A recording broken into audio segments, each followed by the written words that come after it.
अदालत ने अरविंद केजरीवाल को प्रवर्तन निदेशालय के 2 आपराधिक मामलों में बरी कर दिया है। ये मामले दिल्ली के अब रद्द हो चुकी शराब नीति केस से जुड़े थे। ईडी ने केजरीवाल पर 6 समन को नजरअंदाज करने का आरोप लगाया था। इस फैसले के बाद केजरीवाल ने एक्स पर लिखा, सत्यमेव जयते।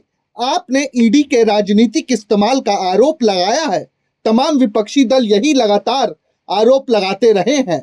अदालत के फैसले के बाद आम आदमी पार्टी ने ईडी और बीजेपी पर राजनीतिक विद्वेष से काम करने का आरोप लगाया है।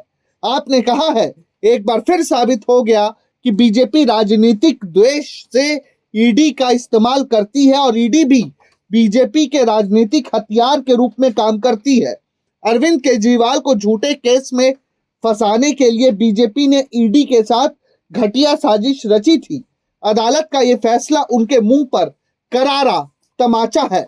ईडी का ट्रैक रिकॉर्ड कैसा रहा है, इस पर कैसे कैसे आरोप लगते रहे हैं, ये जानने से पहले ये जान ले कि कोर्ट ने क्या कहा।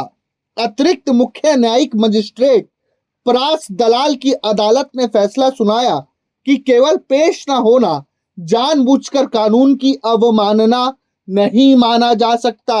अदालत ने कहा कि ईडी ये साबित नहीं कर पाई कि केजरीवाल ने जानबूझकर समन की अवहेलना की। ये 2 मामले फरवरी और मार्च 2024 में दर्ज किए गए थे। इनमें भारतीय दंड संहिता की धारा 174 के तहत केजरीवाल पर आरोप था। ये धारा किसी लोक सेवक के आदेश का पालन न करने पर लगती है। पीएमएलए यानी मनी लॉन्ड्रिंग रोकथाम कानून के तहत ईडी को ऐसे मामले में कार्रवाई करने का अधिकार है।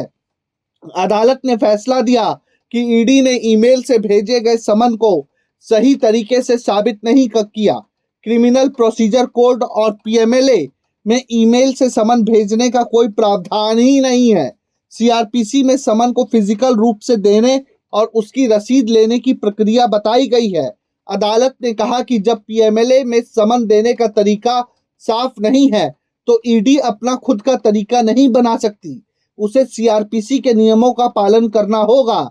ईडी ने 6 समन ईमेल से भेजे थे, 3 2023 में और 3 2024 में। अदालत ने कहा कि ईडी के गवाहों द्वारा पेश किए गए ईमेल सबूत सही नहीं थे। उनमें मैसेज आईडी, तारीख, समय जैसी जरूरी जानकारी नहीं थी, जो सबूत कानून के तहत जरूरी है। अदालत ने इसे कानून के खिलाफ बताया। आपको क्या लगता है, क्या वाकई सरकार ईडी का राजनीतिक इस्तेमाल करती है? Bureau report, प्रजाहित।